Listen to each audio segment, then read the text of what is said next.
Today we are going to start the second module. This module introduces two modes of communication, namely speeches and testimonies. What it is testimony? In the law, testimony is a form of evidence that is obtained from a witness who makes a solemn statement or declaration of fact. Testimony may be oral or written, and it is made by oath or affirmation under penalty of perjury. A testimony is an assertion made by someone who has experience or knowledge of a particular matter. It is a declaration of fact. There are two types of testimonies: expert testimony and peer testimony. So simply say testimony, it is a declaration of fact. It is an assertion made by someone who has experience or knowledge of a particular matter, that it is testimony. Testimonies are divided into two. First one is expert testimony, second one is peer testimony. Then we can speak about the expert testimony. Expert testimony is the testimony given by person who is considered an expert by virtue of education, training, certification, skills and experience in a particular matter. So definitely that person is experienced. He has the skill in a particular matter. Expert is an authority in particular subject. His or her testimony can certainly be called into question by other facts, evidence or experts. Then what it is peer testimony? Peer testimony is given by a person who doesn't have expertise in a particular matter.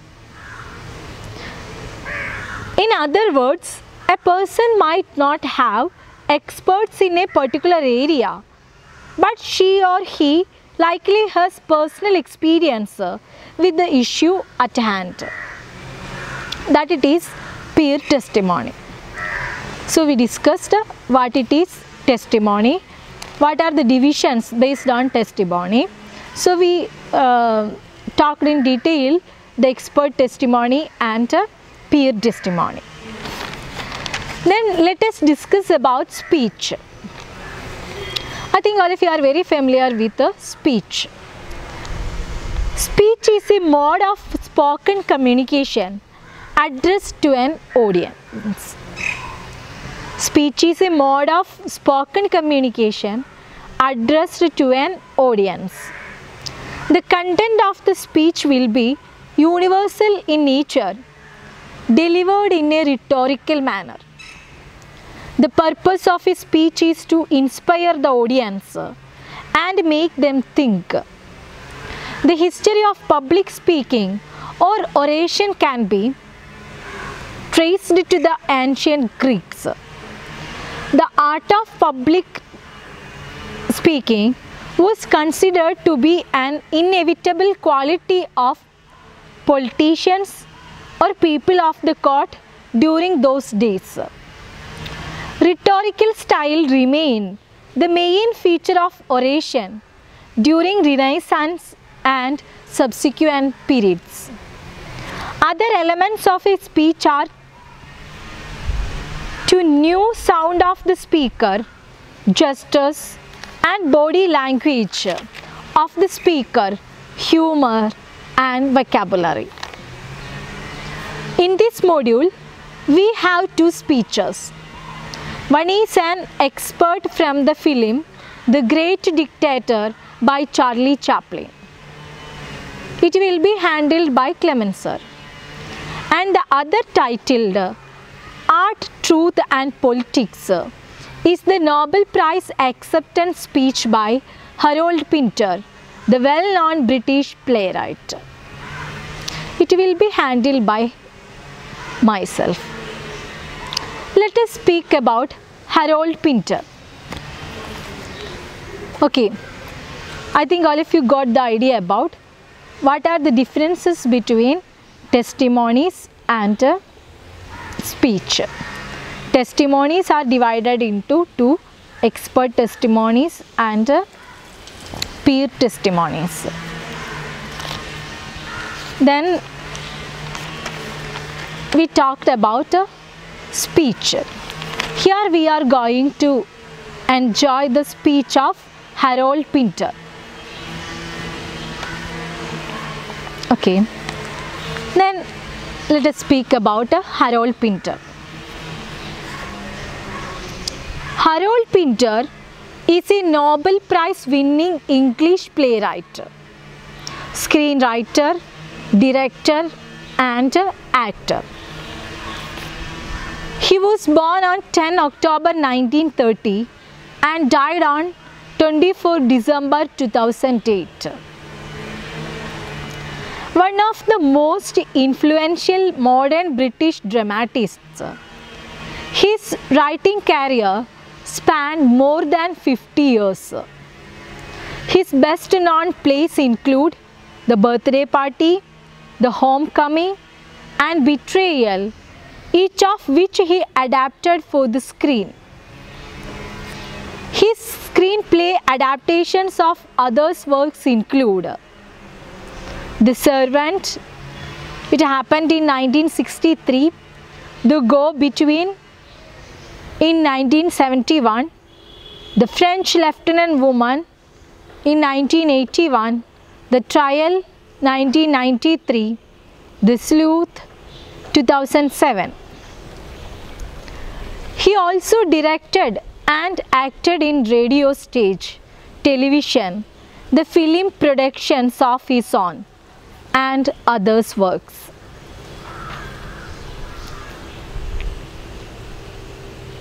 Pinter was born and raised in Hackney, East London, and educated at Hackney Downs School. He was a keen cricket player, acted in school plays, and wrote poetry. He is also interested in cricket. At the same time, he also interested in acting. He also wrote poems. He attended the Royal Academy of Dramatic Art but did not complete the course.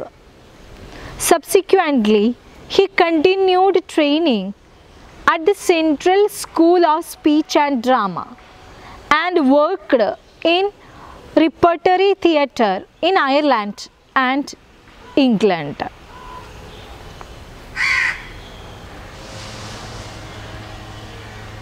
Actually, it is a Western theatre or opera production.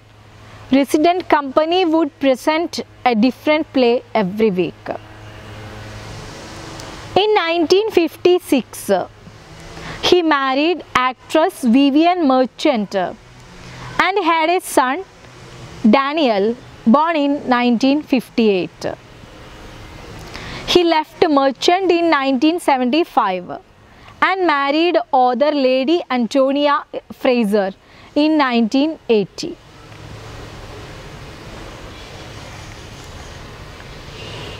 Samuel Beckett and Harold Pinter in England and Edward Albee in America are the chief playwrights associated with theatre of absurd. Pinter's career as a playwright began with the production of The Room in 1957. About the work The Room, it is an old woman living in a small warm room in a big, dark and mysterious house, which terrifies her all the time. Her fears come true when a blind man comes to take her home. This is the story relating The Room. So, The Room was published in 1957. Then his second play, The Birthday Party. Birthday Party, Stanley the hero. He is led away from his rented lodging by a Jew and Irishman into the darkness outside. So his first play was The Room. It was published in 1957. His second play is Birthday Party.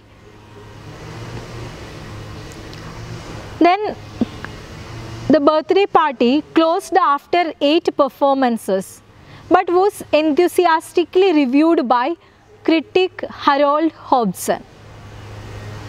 He appeared as an actor in productions of his own work on radio and film. He also undertook a number of roles in works by other writers. He directed nearly 50 productions for stage, theatre and screen. Pinter received over 50 awards, prizes and other honors, including the Nobel Prize for Literature in 2005 and French Legion honor in 2007. Despite frail health after being diagnosed with cancer in December 2001, Pinter continued to act on stage and screen, last performing the title role of Samuel Beckett's one-act monologue, Crabbe's Last Tape, for the 15th anniversary season of the Royal Court Theatre in October 2006. He died from liver cancer on 24 December 2008. Then we can speak about his last work, Crabbe's Last Tape. Crabbe, now very old, listened to the tape of his own voice, prepared in his youthful days. In the audience is made to see only a mouth, trying to give expression to reminiscent. Actually, Beckett's characters are more isolated, individuals each living in his own world, enclosed and capsuled, unable to communicate with each other. This is his last one-act monologue, Crabbe's Last Tape. Then I think all of you got the idea about Harold Pinter. So, Harold Pinter, he is a Nobel Prize winning English playwright, screenwriter, director and actor. Samuel Beckett and Harold Pinter in England and Edward Albee in America are the chief playwrights associated with the theatre of absurd in English.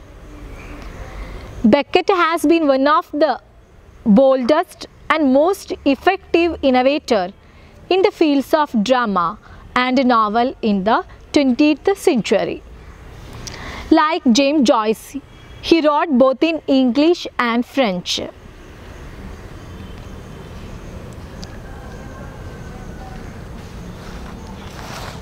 Harold Pinter shows the influence of Samuel Beckett and theatre of absurd in his earlier plays, The Room, The Birthday Party and The Caretaker.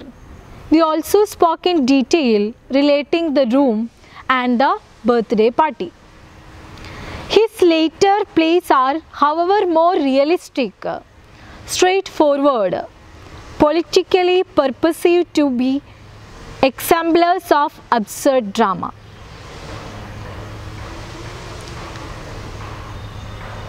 Then we also discussed his works, The Room and also The Birthday Party. So we can move to the chapter Art, Truth and Politics. Before going the textbook, we can look at the brief description about art, truth and politics. I already told you it is a speech by Harold Pinter. Art, Truth and Politics is the Nobel lecture delivered by Harold Pinter. Since he was ill and admitted in hospital, he video tapped his novel lecture and it was projected on 3 large screens at the Swedish Academy on the evening of 7th December 2005. Actually, it is a Nobel lecture delivered by Nobel Prize winner Harold Pinter. At that time, he was ill and admitted in hospital. That is why this video tapped his Nobel lecture and it was projected on the 3 large screens at the Swedish Academy on the evening of 7 December 2005. Pinter delivered a passionate, truthful and courageous acceptance speech. I told you, Beckett has been one of the boldest and most effective innovators in the fields of drama and novel in the 20th century. So he was very bold enough to face the audience to speak about the truth. So Pinter delivered a passionate, truthful and courageous acceptance speech. Pinter's lecture has been widely distributed by print and online media and has provoked much commentary and debate, with some commentators accusing Pinter of anti-Americans. As the result, it was criticized by several people, and they already blamed Harold Pinter. He is an anti-Americanism. In his Nobel lecture, Pinter criticizes the policies and practices of American administration. That is the reason. He was a very bold person. That is why she criticizes the policies and practices of American administration. That is why the criticizers started to point out Pinter of anti-Americanism. Pinter has spoken out tirelessly and powerfully against the war in Iraq and depredations of American imperialism in the Balkans, Central America and elsewhere that preceded it. He was bold enough, he is facing a large audience and he confidently spoke about all the truth relating the war in Iraq, depredations of American imperialism in the Balkans, Central America and elsewhere that preceded it. He utilized his acceptance speech to extend and develop that struggle, giving a blistering critique of the entire course of US foreign policy in the period since World War II and indicting Britain for its role as Washington's junior partner and accomplice.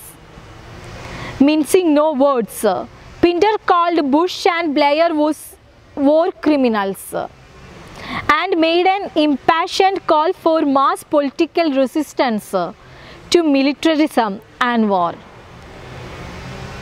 He was also bold enough to speak against Bush and Blair.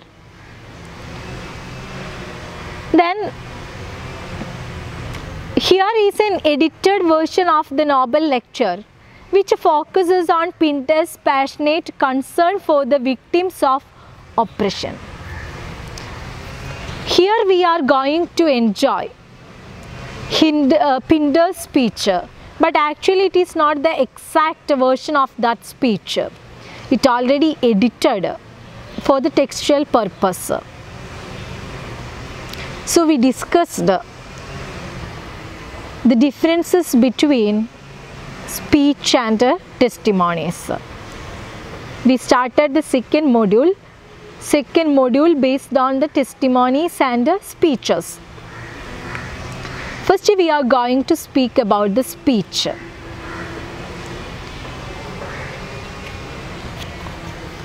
Art, Truth and Politics. It is also a speech by Harold Pinter. So we talked in detail relating Harold Pinter and the background relating the speech, Art, Truth and Politics. Then we are going to move the textbook. Okay, if you please take the page number 50.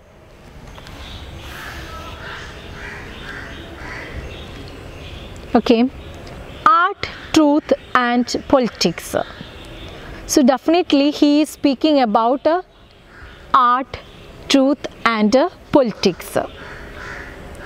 It is an edited version of Nobel Prize acceptance speech.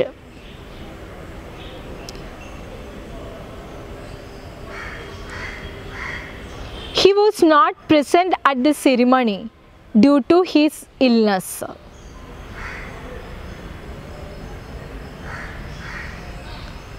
So he started the speech like this. In 1958, I wrote the following. There are no hard distinctions between what is real and what is unreal, nor between what is true and what is false. A thing is not necessarily either true or false.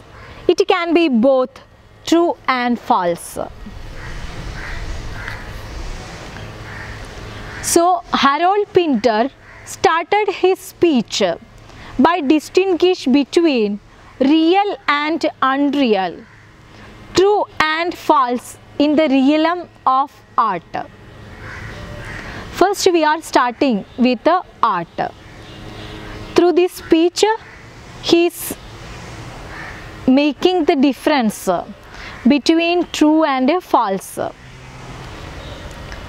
what it is real and unreal in the realm of art. There are no hard distinctions between what is real and what is unreal. Distinctions means differences. So he says there are no hard differences between what is realm and what is real and what is unreal, nor between what is true and what is false. A thing is not necessarily either true or false. It can be both true and false. So he is distinguished between real and unreal, true and false in the realm of art. I believe that these assertions still make sense and do still apply to the exploration of reality through art. So as a writer, I stand by them, but as a citizen, I cannot as a citizen, I must ask, what is true, what is false? So Harold Pinter says, I believe that these assertions means declarations. These declarations still make sense and still apply to analyze the reality through art. As a writer, I stand by them. As a writer, there is no need to think about what it is the truth, what it is false. But as a citizen, I must ask, What is the truth? What is the reality? What is the false? So everyday life, it's very important for a citizen to know the truth, because a citizen must identify the truth in the realm of life. But there is no need to worry to identify the truth in the case of a writer's life. But as a citizen, he must identify what it is the truth. Truth is drama, is forever elusive. You never quite find it, but the search for it is compulsive. The search is clearly what drives the endeavor. The search is your task. More often than not, you stumble upon the truth in the dark, colliding with it or just glimpsing an image or a shape which seems to correspond to the truth, often without realizing that you have done so. But the real truth is that there never is any such thing as one truth to be found in dramatic art. There are many. These truths challenge each other, recoil from each other, reflect each other, ignore each other, tease each other, are blind to each other. Sometimes you feel you have the truth of a moment in your hand, then it slips through your fingers and is lost. Okay, he declares it is very clearly. In the case of a writer, there is no need to worry about is it real or unreal. But a citizen must understand what it is truth, what it is false regarding art. So he speaks about drama. Truth in drama is forever elusive. Elusive means difficult to find. So he says truth in drama is forever elusive. It is very difficult to find out the truth in drama. Even there are so many controversies relating Shakespeare's play, because that is the reason. Truth is elusive in drama. It is very difficult to find out. You never quite find it, but the search for it is compulsive. But you know, it is very difficult to find out the truth in drama, but at the same time, it is very interesting. It is very compulsive. If you are seriously involving the process, definitely it is very interesting to find out the truth in drama. The search is clearly what drives the endeavor. If you are ready to work hard to find out the truth in drama, it will help you to find out the goal, to achieve a goal. So it will drive the endeavor. The search is your task. Definitely you should take the potential to find out the truth. More often than not, you stumble upon the truth in the dark, colliding with it or just glimpsing an image or a shape which seems to correspond to the truth, often without realizing that you have done so. I told you, when we are trying to find out the truth in drama, it is elusive. At the same time, it is compulsive. You should take the potential to find out the truth, and there are so many chances to find out, and it just slips out from your hand. But the real truth is that there never is any such thing as one truth to be found in dramatic art. So it is a difficult task to find out only one truth in drama, because if you are going to find out only one truth, maybe you will find out so many truths, but sometimes you will regret without getting any truths. These truths challenge each other, recoil from each other. Recoil means quickly move away. Even at a particular moment, you find out the truth, but you know there are possibilities to challenge each other, recoil from each other. It will be reflected each other, ignore each other, tease each other, and sometimes it will be blind to each other.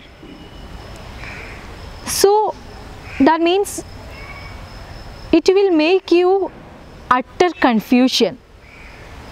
That is why he says it is very interesting to find out the truth in drama. That is why he used the word compulsive. So we will find many truths. These truths started to challenge each other, reflect each other, ignore each other. Then sometimes you feel you have the truth of a moment in your hand. Then it slips through your fingers and it lost.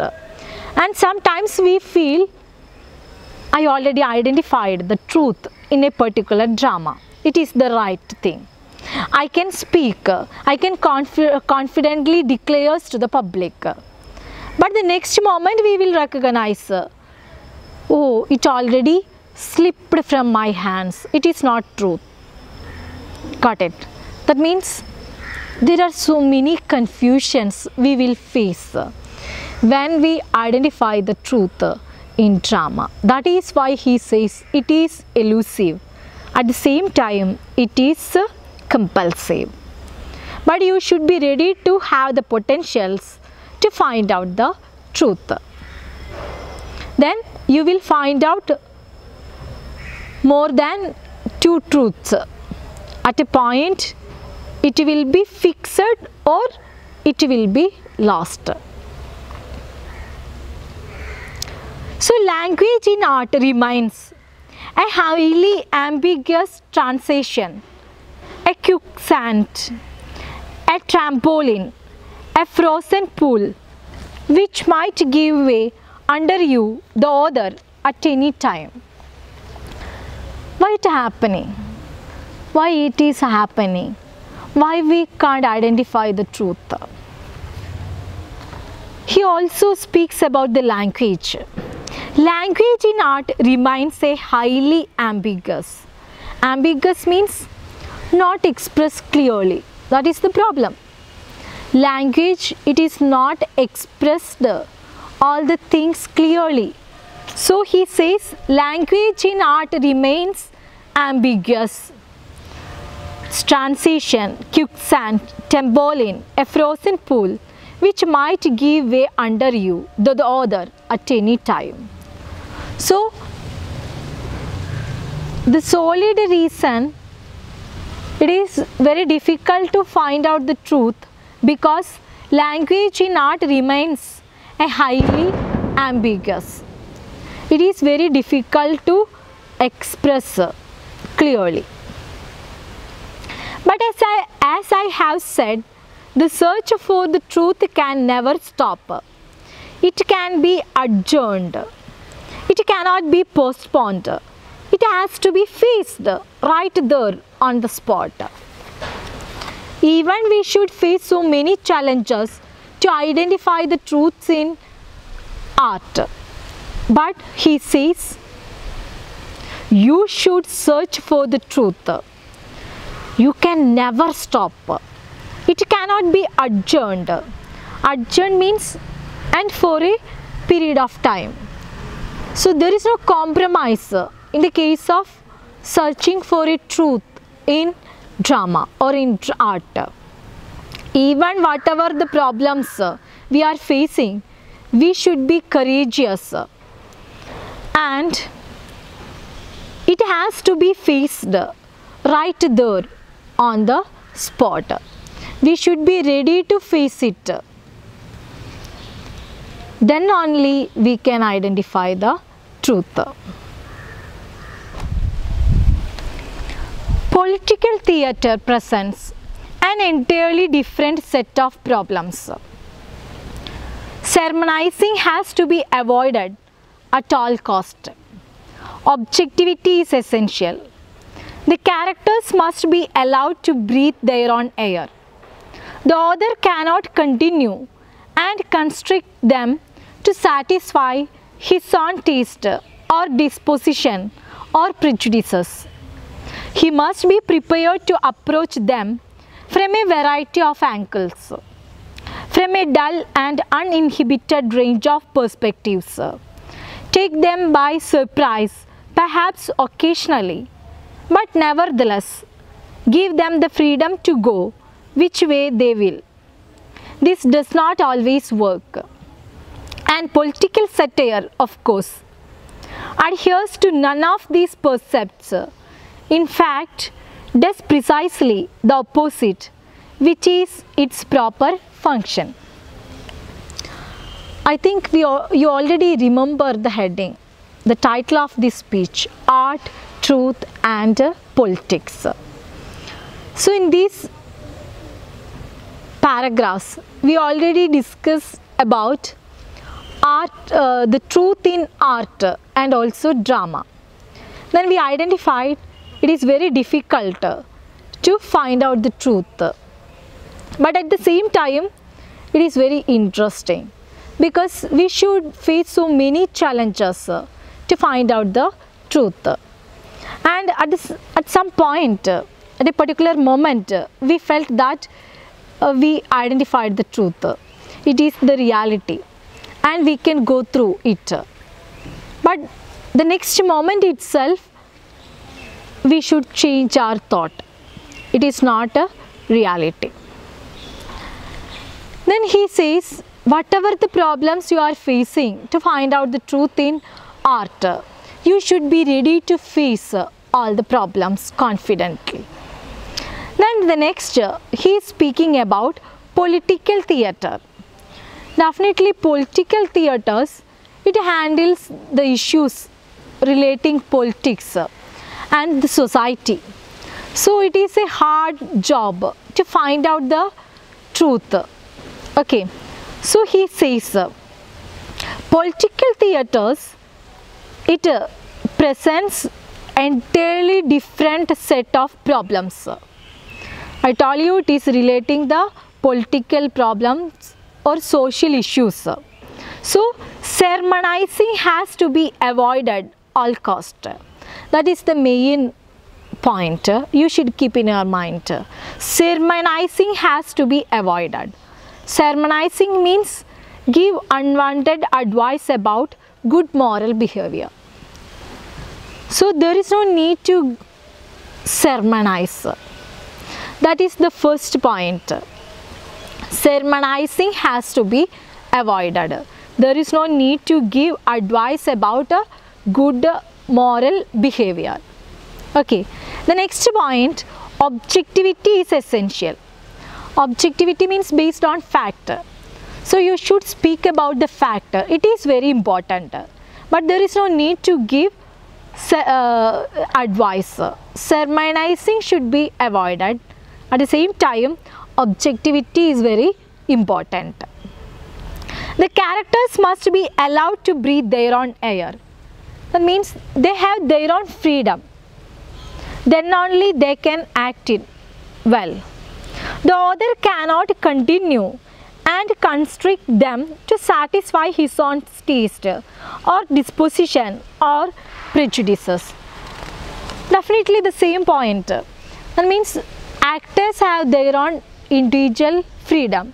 Then only they can act freely. If they have the restrictions by the director, they will not get the flow in acting.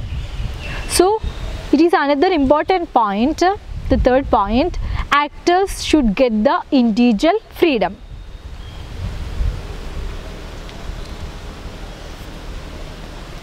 must be prepared to approach them from a variety of angles, from a full and uninhibited range of perspectives, taking them by surprise perhaps occasionally, but nevertheless give them the freedom to go what they will. At the same time, actors should not break the limit. Even they have the freedom to act freely, but at the same time they should have the responsibility to keep it in a good way. They should not deviate the limit of their freedom. This does not always work, but he says it is not possible in political theatre. Even these are the rules and regulations which we should follow, but it is not possible to apply in our life. And political satire, of course, adheres to none of these precepts. In fact, does precisely the opposite, which is its proper function. So here he speaks about political theatre. Through the political theatre, he discusses the main points. The first point, yes, sermonizing should be avoided. There is no need to give advice relating good moral behavior. The second point, objectivity is very essential. Then actors should get their own individual freedom. But the fourth point, actors should not break their own freedom. Then he also concludes that it is not possible in political theatre, because we already knew that political theatre handles the issues relating society and politics. So it is very difficult to handle the area.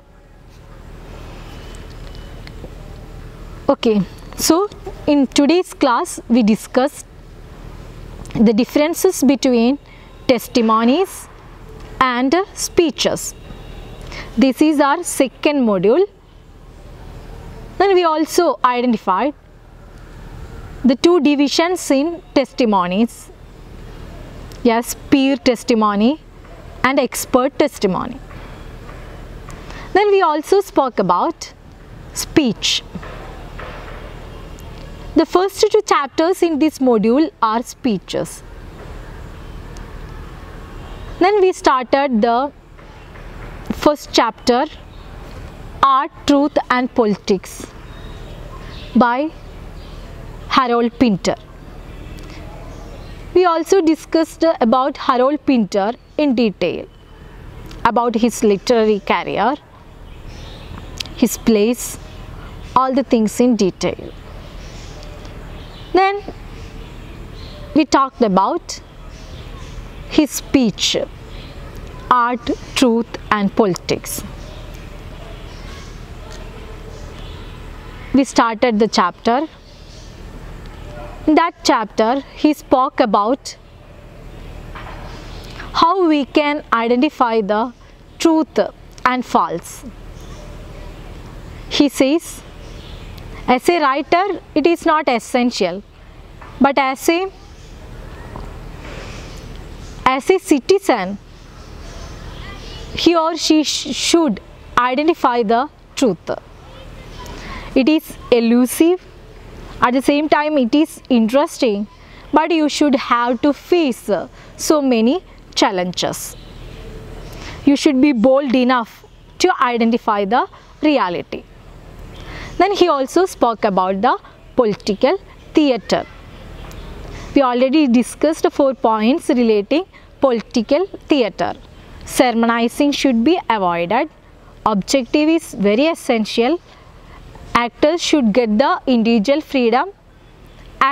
Actors should not break the individual freedom. These are the main points we discussed in this class. So I hope all of you understood. So we will meet in the next class. Thank you.